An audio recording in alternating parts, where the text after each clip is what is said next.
Today I'll bring you along and show you how I created 2 bin setups for my new isopod cultures. I'll show you how I made the substrate and all of the necessities that these isopods need in order to thrive and reproduce. These bins will be for my dwarf white and powder orange isopods, so I hope you guys enjoy the video.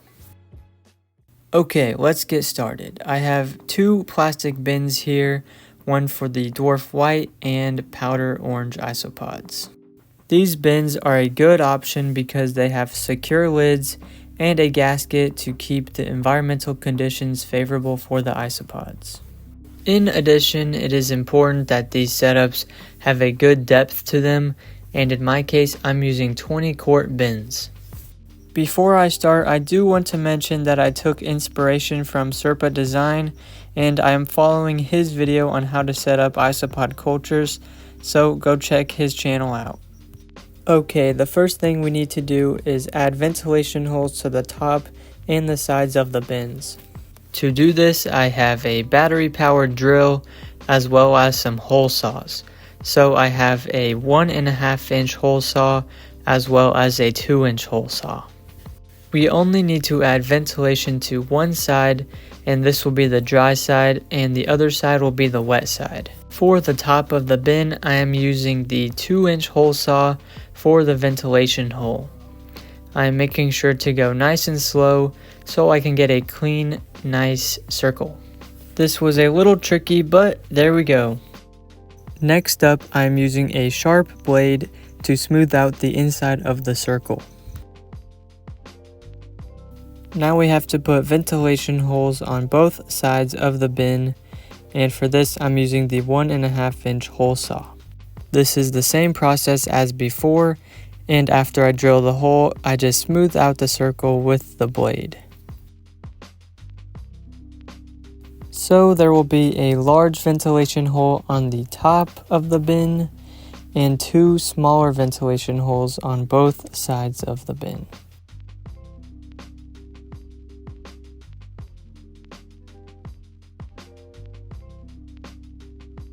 Okay, so now the ventilation holes are drilled for both of the bins. But we need to cover up the ventilation holes, and for this I am using window screen mesh. I cut the mesh into small squares so it will easily fit onto the ventilation holes.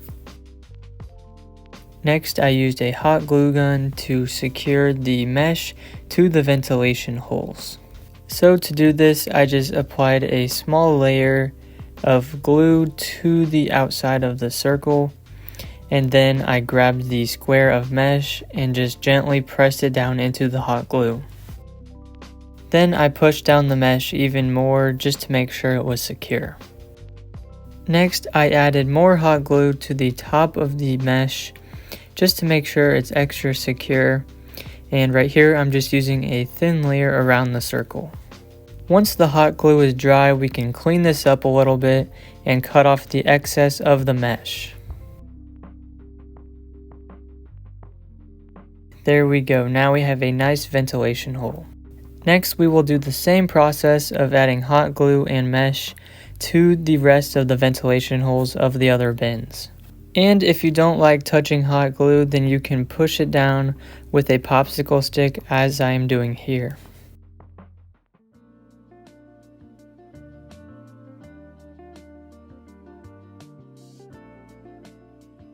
Okay, now our bins are modified and they all have ventilation holes. Now it's time to mix up the isopod substrate. So I have a cup to measure the parts and a giant bucket. So first up, we're going to use topsoil, and this has no fertilizer in it, so we are good to go. So the topsoil will be the base of our substrate. So to measure each part, we will just do 1 cup, and for this mix, we will use 3 parts of topsoil.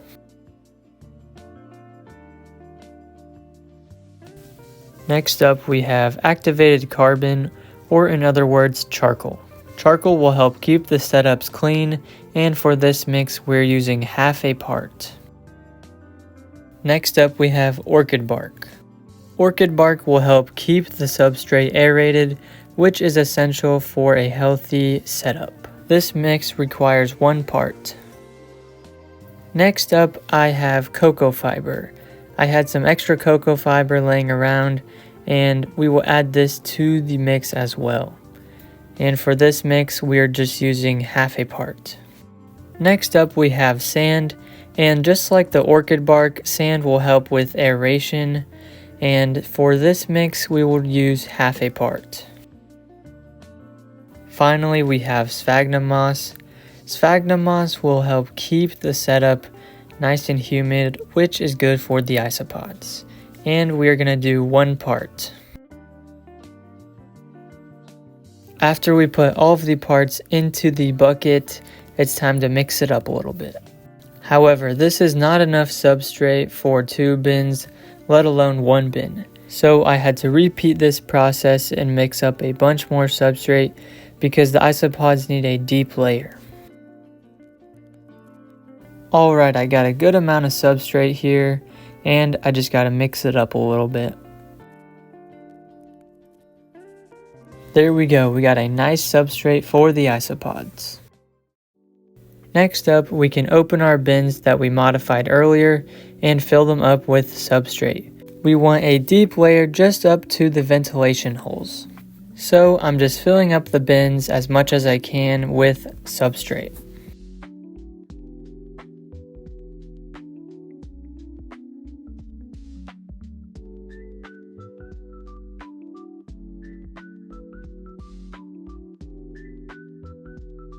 I ended up using all of the substrate I mixed up, so I had to make some more in order to fill the rest of the bins up. Okay, that looks great. Now we have 2 bins full of substrate.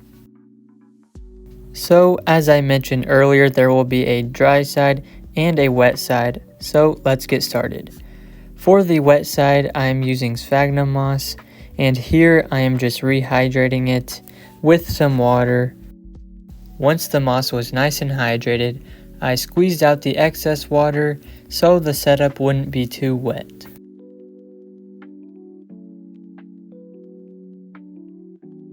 So now we will add the moss to the left side of the bin because the other side where the ventilation holes are will be the dry side.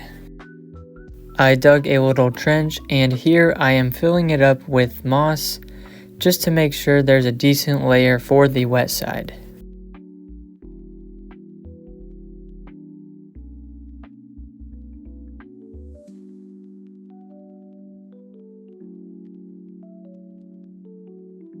Alright, so now we have a wet side and a dry side, and I did the same for both bins. As you can see, there is a decently thick layer of sphagnum moss. Here I have some leaves that I collected from my backyard. Since I collected these leaves in my backyard, I know they are safe, and we can add a layer of leaf litter to the top of the substrate. The leaves will provide shelter and food for the isopods. Next, I have a few cork bark pieces here, and these will provide shelter for the isopods to hide under, and I'm just placing them throughout the setup. Next, I have a couple cuddle bones here, and these will provide a good source of calcium for the isopods. But first, they need to be broken up into smaller pieces, and to do this, I just put them in a bag and smash them with a hammer. Alright, now we have a good source of calcium for the isopods, and we can just mix it up with the substrate in each of the bins. Alright, now we have both bins complete, but first we need to add springtails. Springtails will act as the cleanup crew, and they will eat mold and decaying plant matter, and just overall keep the setup nice and clean. And to add them, I'm just watering the culture and gently pouring them into the setup. Okay, now our bins are complete and we can finally add the isopods. I ordered a package from Josh's Frogs. I'm not sponsored, but maybe one day. I ordered some isopod food, and the package came with a warm pack so the isopods wouldn't get too cold in their travels. The first species I have are dwarf tropical whites, and these are a smaller species of isopods, and they tend to like a wetter, more humid environment. So it's time to add them to one of the bins that we created. Next up we have the powdery orange isopods, and these have a nice beautiful orange color to them, and they are pretty active. This species is a good cleanup crew for larger setups, such as the crested gecko vivarium, but they don't like it nearly as humid as the dwarf tropical white isopods.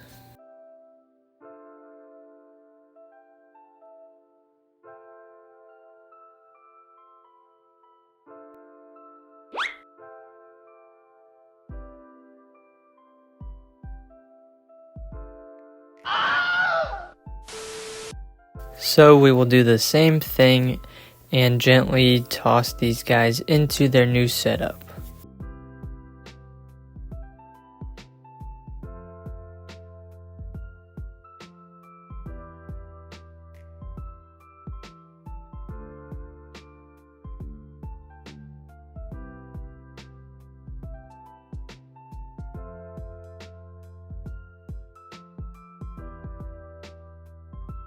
As you can see, they are already exploring and even hiding under the cork pieces.